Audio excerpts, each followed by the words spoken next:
ثابت شے بھی کوئی نہیں، اور ان اولیاء کا وجود ماننے سے لوگ سرے سے انکار کر رہے ہیں کہ صرف اللہ ہی سے مانگیں، اللہ کے علاوہ کسی نبی سے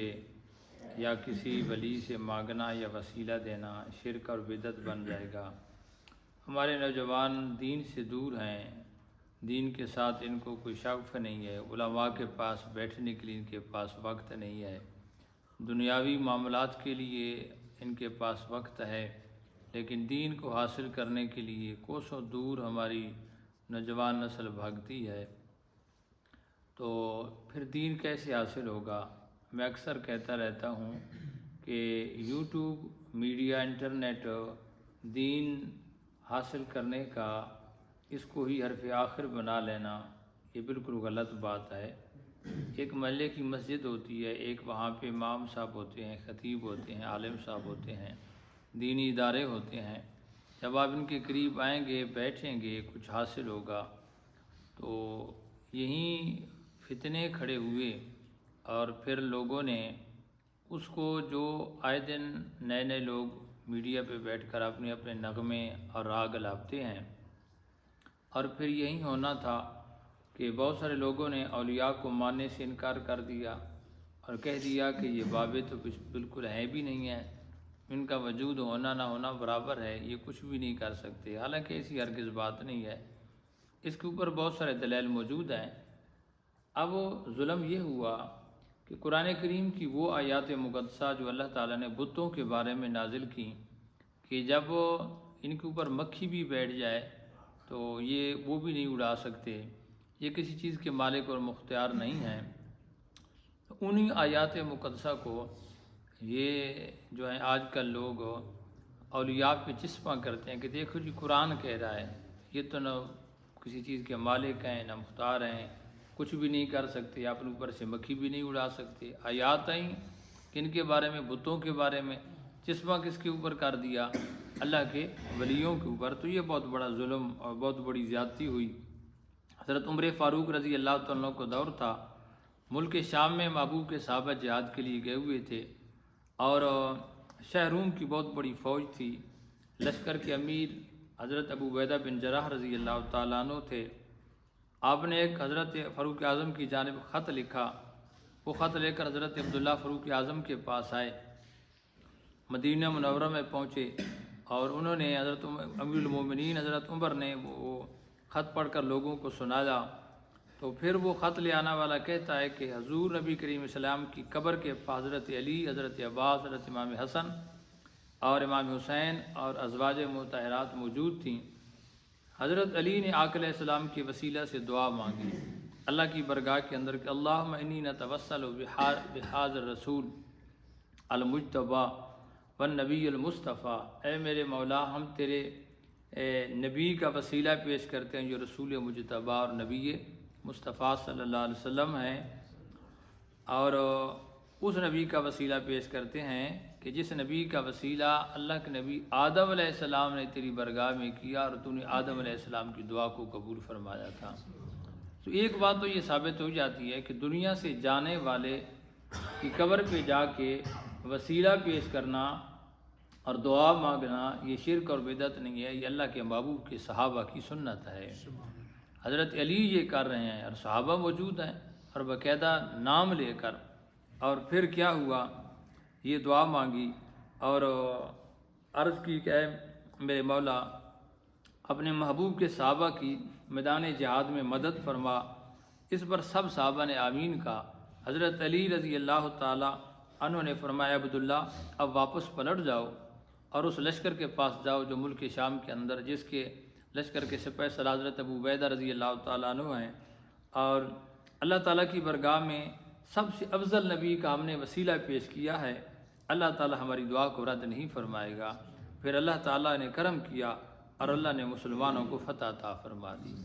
یہ روایت جو ہے فتوح الشام کے اندر موجود ہے، سیرت کی کتاب ہے، حضرات گرامی تاریخ کی کتاب ہے۔ حضور نبی کریم علیہ السلام کے صاحب حضرت سفینہ رضی اللہ تعالیٰ سے دشمن سے جو ہے وہ اپنے دوستوں سے بچھڑ گئے، دشمن کے نرغے کے اندر تھے، ملک روم کے اندر ان کو قید کر لیا گیا تھا، وہاں سے بھاگے تو جنگل سے گزرے، ایک بہت بڑا شیر سامنے آ گیا۔ شیر کو جب میرے محبوب کے صحابی حضرت سفینہ رضی اللہ تعالیٰ نے دیکھا، اور مشکات کے اندر یہ روایت موجود ہے، مصنف امام عبدالرزاق نے بھی نقل فرمائی، تو حضرت سفینہ کہتے ہیں کہ اے شیر خیال کرنا، میرے اوپر حملہ مت کرنا، انا مولا رسول اللہ صلی اللہ علیہ وسلم، کہ میں اللہ کے محبوب کا غلام ہوں۔ تو اب شیر نے کیا کیا، اس نے اپنا سر جھکا لیا، اور راستہ بھول چکے تھے، جنگل تھا، شیر آگے آگے، میرے محبوب کا صحابی پیچھے پیچھے ہے۔ وہ گزارتا گزارتا اس راستے پہ لا کے کھڑا کر دیا کہ یہ اب آگے تیرا راستہ، اس پہ چلا جا تو تیری منزل تجھے مل جائے گی۔ تو پتہ چلا کہ ایک جنگل کا شیر بھی جانتا ہے کہ اللہ والوں کا مقام کیا ہے، اور اس نے وسیلہ کس کا دے دیا، میرے آقا علیہ الصلوۃ والسلام کا، شیر سے وہ محفوظ ہو گئے۔ اس قسم کے بہت سارے واقعات ہیں۔ حضور نبی کریم علیہ الصلوۃ والسلام، حج کا موسم تھا، سرکار نے اپنی حجامت کروائی اور بال اتروائے۔ حضرت ابو طلحہ انصاری کو سرکار نے وہ بال عطا فرمائے، اور سرکار نے فرمایا اقسم بین الناس، اے ابو طلحہ ان بالوں کو تمام صحابہ میں تقسیم کر دیا جائے۔ اللہ نے قرآن میں کہ نہیں فرمایا محبوب اپنے بالوں کو تقسیم کرو، یہ اللہ نے فرمایا ہو کہیں کہ ان کو جوڑ جوڑ کر رکھو۔ تو یہ نسبت جو ہوتی ہے انبیاء کے ساتھ، اولیاء کے ساتھ جو چیز ہوتی ہے، اس کا مقام اور رتبہ۔ حضرت یوسف علیہ السلام کی قمیص تھی، باپ کی بنائی چلی گئی، اذهبوا بقمیصی ھذا فالقوہ علی وجہ ابی یأت بصیرا، تو وہ یوسف علیہ السلام نے کہا یہ میری قمیض لے جاؤ، میرے باپ کی آنکھوں پہ لگانا، میرے رب آنکھوں کی بینائی واپس کر دے گا۔ ایک قمیض آنکھوں کی بینائی واپس کر سکتی ہے، قمیضیں تو اور بھی تھی ہیں، تو اس کی نسبت اللہ کے نبی کے جسم کے ساتھ ہوگی۔ لکڑیاں تو بہت ساری ہیں، قیمتی سے قیمتی فرنیچر کا کوئی احترام نہیں کرتا، عام سی لکڑی کا تعلق جب اللہ کے قرآن سے ہوتا ہے ہر بندہ اس کا احترام کرتا ہے۔ کپڑا قیمتی سے قیمتی ہو، کوئی اس کا احترام نہیں کرتا، ایک اللہ کے قرآن کا غلاف بن جائے لوگ اس کا احترام کرتے ہیں، کعبے کے غلاف کا احترام کرتے ہیں۔ یہ نسبتیں ہوتی ہیں جو ہمیں جو ہیں اس بات پہ۔ حضرت خالد بن ولید کا آپ نے نام سنا، حکمت القاری شرح صحیح بخاری کے اندر حضرت اکرامی روایت موجود ہے، آپ کے سر میں ٹوپی ہوتی تھی، جنگ میں لڑ رہے ہوتے، ایک دن ٹوپی گر گئی، دشمن کے ساتھ جنگ ہو رہی ہے، جلدی جلدی اترے، ٹوپی تلاش کر رہے ہیں، جنگ ختم ہو گئی، اللہ نے فتح عطا فرمائی۔ صحابہ نے بڑا اعتراض کیا، آپ سپہ سالار ہیں، اتنے سمجھدار ہیں، ادھر جنگ ہے، آپ ایک ٹوپی کی تلاش میں جنگ چھوڑ دی۔ آپ نے فرمایا تمہیں پتہ نہیں ہے میری فتح کا راز بھی ٹوپی کے اندر ہے۔ اے خالد بن ولید، ٹوپی میں کیا راز ہے؟ فرمایا میں نے ٹوپی کے اندر آقا علیہ السلام کے منہ مبارک، بال مبارک سی کے رکھے ہوئے تھے، میں جس جنگ میں بھی جاتا ہوں اللہ سرکار کے منہ مبارک کی برکت سے فتح عطا کر دیتا ہے۔ تو یہ نسبتیں ہیں جو ہمیں زندہ رکھتی ہیں، جوڑ کر رکھتی ہیں۔ آقا علیہ السلام کی ایک صحابی نے چادر مانگی تھی کہ یا رسول اللہ مجھے دے دیں، کسی نے تحفہ دیا، سرکار نے اوڑھی تو اس نے مانگ لی، سرکار فرماتے ہیں ٹھیک ہے میں دیتا ہوں، اندر گئے تو صحابہ نے بڑے ناراض ہوئے، تو نے اچھا نہیں کیا، اللہ کے نبی کو ایک عورت نے محبت کے ساتھ چادر پیش کی اور تم نے سرکار سے لے لی۔ فرمایا لوگوں میں اس لیے نہیں لے رہا، میں اس لیے لے رہا ہوں کہ جب میری روح نکل جائے اسی چادر کے اندر میرا کفن بنا کر مجھے رب کے سپرد کر دیا جائے۔ اور یہ پھر ایسا ہی ہوا تھا۔ حضرات گرامی، میرے کریم آقا علیہ الصلوۃ والسلام کے صحابہ حضرت عثمان بن عبداللہ فرماتے ہیں کہ میرے گھر والوں نے مجھے پیالے کے اندر پانی دیا، سرکار کی زوجہ ام سلمہ کے پاس بھیجا، حضرت ام سلمہ رضی اللہ تعالی عنہا کے پاس میرے آقا علیہ السلام کے کچھ منہ مبارک تھے، چاندی کی ڈبی میں سنبھال کر رکھے ہوئے تھے، اور جب بھی کوئی مدینے کا بندہ بیمار ہوتا اور کسی کو کوئی جو ہے نظر بد لگ جاتی، ام سلمہ سرکار کی زوجہ کا دروازہ کھٹکھٹاتے، آپ سرکار کا وہ منہ مبارک نکالتی، اس پانی کے اندر اس طرح ایک چکر لگا کر گول کر دیتی اور لوگ پیلاتے، اللہ تعالیٰ شفا عطا کر دیتا تھا۔ تو یہ نسبت ہے آقا علیہ السلام کے منہ۔ سرکار نے تو نہیں فرمایا تھا کہ میں دنیا سے چلا جاؤں تو میرے منہ مبارک کو جو ہے گول گول کے پلانا اور پھر تمہیں شفا مل جائے گی۔ حضور نبی کریم علیہ الصلوۃ والسلام کا کلمہ پڑھنے والوں، حضرت اسما سرکار دو عالم صلی اللہ علیہ وسلم کے صحابی ابوبکر صدیق کی بیٹی ہیں، اور آپ کے پاس سرکار کا ایک جبہ مبارک تھا، جب کوئی بندہ بیمار ہوتا آپ جبے کو پانی کے اندر ڈالتی اور نچوڑ کر دیتی، لوگ پیتے، رب شفا عطا کر دیتا تھا۔ یہ مسلم اور مشکات کے اندر روایت موجود ہے۔ حضرت انس رضی اللہ تعالیٰ عنہ فرماتے ہیں کہ مدینہ کی عورتوں کا معمول تھا صبح کی نماز جب ہوتی تو مدینہ طیبہ کی صحابیات آقا علیہ الصلوۃ والسلام کہ اپنے بچوں کو پانی میں پیالے کے اندر پانی ڈال کر دیتے ہیں کہ جلدی جلدی مسجد نبی کے اندر جاؤ۔ سرکار جب نماز پڑھ لیتے تو وہ بچے پانی کے پیالے لے آ کر کھڑے ہو جاتے، سرکار اپنا ہاتھ اس طرح اندر ڈالتے جاتے اور وہ گھر میں لے کر سب پی کر جو ہے برکت سرکار کے پانی سے حاصل کر لیتے تھے۔ سرکار نے کبھی نہیں منع فرمایا، تو یہ برکت ہوتی ہے، نسبت جو ہو جاتی ہے۔ حضرت علی فرماتے ہیں جامعہ صغیر کے اندر، تفسیر ابن کثیر، مسند احمد بن حنبل کے اندر موجود ہے، اس روایت کو توجہ سے سنیں۔ سرکار فرماتے ہیں کہ ملک شام میں 40 ابدال ہوں گے، وہم 40 رجلا، 40 ایسے، یہ اولیاء کا مقام ہے، غوث، ابدال، کتب، اوتاد، اصفیاء، اتقیاء، صلحاء۔ اللہ کے نبی فرماتے ہیں کہ 40 ابدال ملک شام کے اندر ہوں گے، اور جب ان میں سے ایک فوت ہو جاتا ہے اللہ کسی اور کو ابدال بنا دیتا ہے۔ اگلی بات کو سنیں کہ یسقا بہم الغیث، اللہ کے نبی صلی اللہ علیہ وسلم فرماتے ہیں کہ ان کی برکت سے رب بارشیں عطا کرتا ہے، ان کی برکت سے رب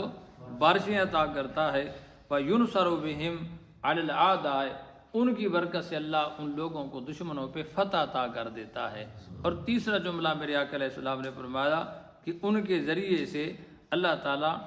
شام کے لوگوں سے عذاب دور کر دیتا ہے۔ تو یہ ولی وسیلہ بنے نہ بنے، کہتے ہیں جی بابت شیعی کو نہیں۔ میں نے کہا تم کون سی بڑی چیز ہو، کس مدرسے کے فارغ ہو، کہاں سے سند حاصل کی ہے؟ جب بھی کوئی عالم دین آپ سے بحث کرنے کی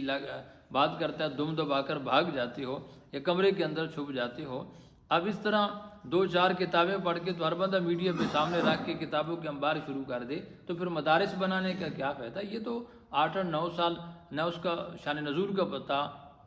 نہ اس کا آگا پیچھا پتہ، اور ایسی بندہ کتابیں اٹھا کر 10 دے کر لوگوں کو ورگلانا شروع کر دیتا ہے۔ تو ایسے لوگوں سے اپنے آپ کو بچائیں۔ حضرت عبداللہ بن عمر فرماتے ہیں کہ آقا علیہ السلام نے فرمایا کہ ایک کسی جگہ پہ نا اللہ کا صالح اور نیک بندہ رہتا ہو نا کسی محلے کسی علاقے کے اندر، تو اس کے پڑوس کے 100 جو گھر ہوتے ہیں اللہ تعالیٰ ان سے مصیبتیں اور بلائیں دور کر دیتا ہے۔ تو اتنا اس کی برکت، اتنا اس کا فائدہ۔ اللہ کے نبی صلی اللہ علیہ وسلم حدیث قدسی ہے، ذکر کرنے والے اولیاء کی جماعت، اللہ فرماتا ہے کہ لا یشکا جلیسہم، کہ ان کا جو ہم نشین ہوتا ہے اللہ والوں کی محفل میں بیٹھتا ہے، اللہ تعالیٰ خود فرماتے ہیں کہ لا یشکا جلیسہم، ان کا ہم نشین کبھی بد نصیب اور محروم نہیں ہوتا۔ ان کی محفل میں، اولیاء کی محفل میں بیٹھنے پہ بھی اللہ تعالیٰ فیض اور فضل عطا کرتا ہے۔ حضرات گرامی، حضرت انس بن مالک فرماتے ہیں کہ زمین والوں پر عذاب اللہ تعالیٰ فرماتے ہیں میں اتارنا چاہتا ہوں، لیکن فَإِذَا نَظَرْتُ إِلَىٰ عُمَارِ، اللہ کے نبی صلی اللہ علیہ وسلم فرماتے ہیں کہ رب فرماتے ہیں جب میں دیکھتا ہوں نا کہ زمین کے اوپر میرے گھر آباد کرنے والے لوگ موجود ہیں، والمتحابین، اور زمین کے اوپر ایک دوسرے سے محبت کرنے والے لوگ موجود ہیں، والمستغفرین بالاسحار،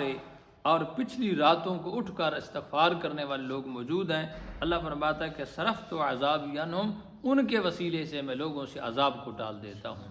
اولیاء نیک لوگ تو وسیلہ بنے، عذاب ٹل جاتا ہے، مصیبتیں دور ہو جاتی ہیں۔ آقا علیہ السلام نے فرمایا کنز المال کی روایت کہ لولا عباد اللہ رکعون، اگر رکوع کرنے والے یعنی نمازی نہ ہوتے اور دودھ پینے والے بچے نہ ہوتے تو اللہ تعالیٰ کے نبی صلی اللہ علیہ وسلم نے فرمایا کہ بے شک عذاب تم پر سختی سے ڈالا جاتا اور ان کے وسیلے سے عذاب رب تم سے دور کر دیتا ہے۔ صحیح بخاری کی حدیث آقا علیہ السلام نے ارشاد فرمایا کہ حل تنصرون وترزقون الا بدعفائکم،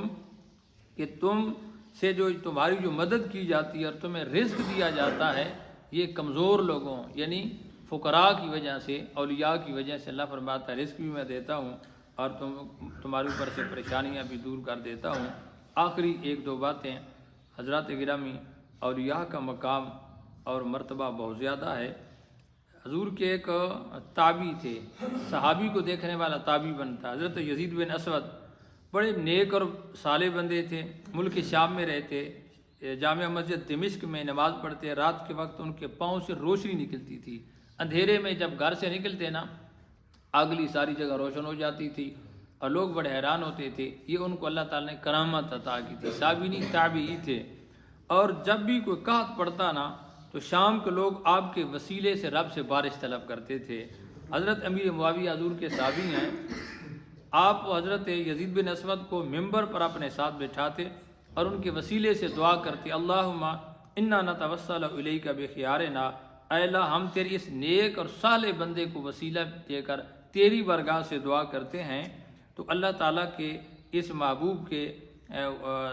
صحابی کو دیکھنے والے تابعی کی برکت سے امیر معاویہ جیسے صحابی وسیلے سے دعا کرتے، ساتھ بٹھا کر اللہ ان کو بارش عطا کر دیتا تھا۔ آخری بات بھی سن لیں، امام شافعی رحمۃ اللہ علیہ کا نام سنا ہوگا، امام اعظم ابو حنیفہ کا بھی آپ نے